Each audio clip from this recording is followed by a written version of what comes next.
Le village éco-énergie de l'AFPA de Nîmes, le premier village, le concept a été créé pour répondre à un besoin important par rapport à la région et aux demandeurs d'emploi. L'immense centre de formation AFPA de Nîmes est le seul en France à offrir aux stagiaires du bâtiment un lieu d'apprentissage dédié à l'éco-construction et aux éco-énergies. Au cœur du campus de Nîmes, entièrement dédié aux bâtiments et travaux publics, Jean-Paul Cazot, le co-directeur, a initié l'installation d'un véritable village d'éco-construction. Ici, tous les métiers du bâtiment travaillent de concert, un apprentissage unique en grandeur nature. Alors ici, nous sommes au cœur du village éco-énergie du centre AFPA de Nîmes. Notre village est un concept, en fait. Donc l'idée est de faire travailler tout corps de métier sur un même lieu.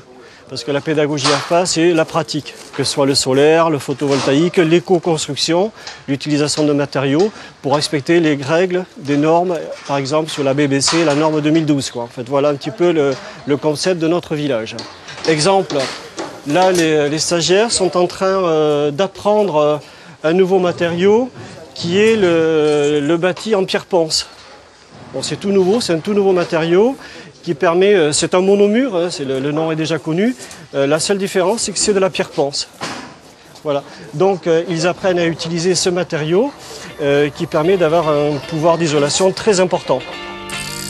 Ici, pour les maçons, reprise du niveau, car ces briques monomures en pierre ponce, nouveau matériau, nécessitent une précision d'orfèvre au démarrage du mur. Le bâti ancien, que ce soit le bâti ancien habitation ou le tertiaire, etc., il faut le mettre aux nouvelles normes. Parce que la norme 2012, il faut diviser par 4 les consommations d'énergie, donc ce qui est énorme. Donc ce qui veut dire qu'il faut apprendre à travailler sur du traditionnel et le mettre dans les nouvelles normes. Donc on a besoin de maçons traditionnels, mais qui puissent connaître les nouvelles compétences et les nouveaux matériaux que vous avez vus pour pouvoir mettre les bâtiments aux nouvelles normes. Je crois que c'est les électriciens là, qui commencent aussi à s'initier sur la partie photovoltaïque. Donc c'est des électriciens qui viennent de rentrer depuis peu chez nous. Donc également, ils démarrent. Hein. Donc dans leur cursus de formation, ce seront des futurs électriciens qui feront du traditionnel, bien entendu, hein, parce que on n'apporte que de nouvelles compétences. Mais par contre, ils auront dans leur bagage, on va dire, toute la partie photovoltaïque. À partir du moment où la boule jaune elle est dans le ciel, même si elle est voilée comme aujourd'hui, même si elle est sur l'horizon, il y a de la production. Donc là, il y a du danger. Ça veut dire que le danger qui est ici, il est majeur. Donc il faut garder à l'esprit, quand on est installateur, quand on fait du photovoltaïque, c'est le principal danger. Je ne vais pas ouvrir aujourd'hui. Je ne vais pas ouvrir ici. Il y a de la production. Si je dois travailler, ou je travaille la nuit, ou je vais mettre une bâche. Donc ici, nous sommes dans le pavillon éco-énergie, où nous travaillons sur la partie isolation par l'extérieur et également la préparation sur l'habilitation Calibois. Je me régale, je suis extrêmement contente, totalement satisfaite par ce que je fais. Et donc toute la partie éco-énergie, c'est très intéressant. C'est justement un peu la nouveauté du métier. Je voudrais travailler pour moi. Voilà, c'est un peu pour ça en fait que je me suis réorientée et que j'ai changé de métier. Et voilà, peut-être tout en ayant un petit pied dans la formation ou dans l'ingénierie parce que c'était ce que je faisais aussi avant. Mais je voudrais vraiment être plombier à part entière.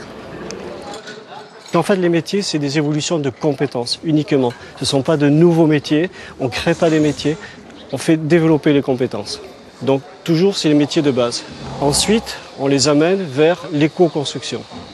Les installateurs thermiques et sanitaires, c'est donc toute la partie solaire et le chauffage ou la géothermie ou les pompes à chaleur. Le centre de Nîmes est toujours le site pilote, mais le désir est que d'autres centres, ce qui est l'originalité et la volonté des autres centres de l'AFPA, de créer d'autres petits villages, on va dire, pour pouvoir répondre toujours à cette demande qui est croissante, que ce soit toujours, comme je dis, des professionnels ou des demandeurs d'emploi. C'est un besoin nécessaire par rapport à l'emploi et à l'éco-construction. D'ici 2020, en effet, les métiers liés aux énergies renouvelables devraient représenter à eux seuls au moins 220 000 emplois. Alors, si vous êtes intéressé par ces formations AFPA, retrouvez toutes nos infos sur le site de Prioritaire, méditerranée.france3.fr.